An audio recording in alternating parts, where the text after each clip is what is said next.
বাইরে অনেক রোদ উঠেছে, তো বালিশ রোদে দিয়েছিলাম। আর অনেকদিন ধরে ঘাড়ে একটু ব্যথা হচ্ছে, তো আগেরকার দিনের লোকেরা বলতো না কি বালিশ রোদে দিলে নাকি ঘাড় ব্যথা কমে যায়। জানি না কত দূর সত্যি, কিন্তু আমার কমেও গেছে। আর সব সেই জন্য জামা কাপড় কদিন ধরে ভিজেছিল, সেই জন্য সব জামা কাপড় রোদে দিয়েছি। আজ সানডে, সেই জন্য সানডে স্পেশাল চিকেন। প্রচণ্ড রোদ উঠেছে।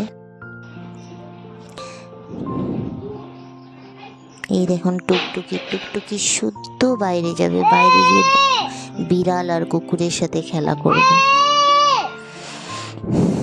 ওদের সাথে ওদেরকে ডাকবে, ওদের লেজ ধরে টানবে, কোথা থেকে। আর ওকে যেন কিছুই করে না, ওকে কিছুই কখনো ওকে কামড়ায় না, ওর সামনে একদম শান্ত হয়ে থাকে, বিড়াল হোক বা কুকুর হোক। আর আমরা যদি কখনো করি তাহলে আমাদেরকে খ্যাক করে উঠবে, কিন্তু ওকে কিছু বলে না।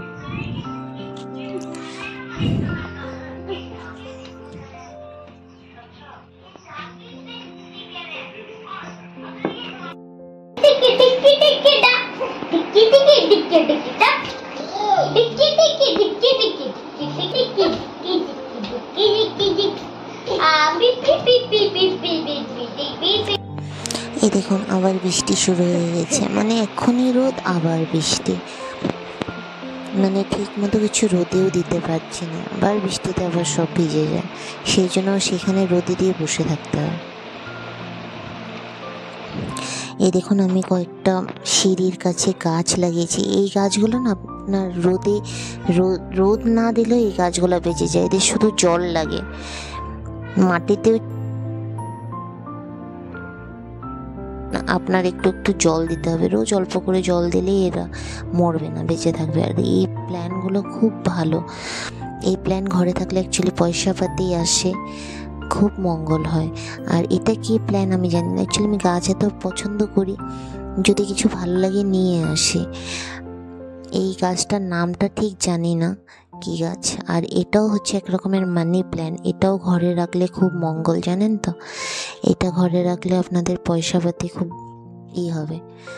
তো আমার অনেক উপকারও হয়েছে, আমি দেখেছি কি এই গাছগুলো লাগানোর পরে না আমার প্রচণ্ড মানে হয়েছে, উন্নতি হয়েছে।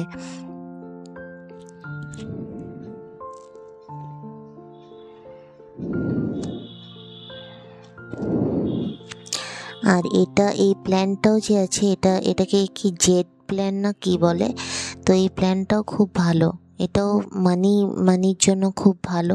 প্লাস এটা বেডরুমে রাখতে হয়, বেডরুমে রাখলে নাকি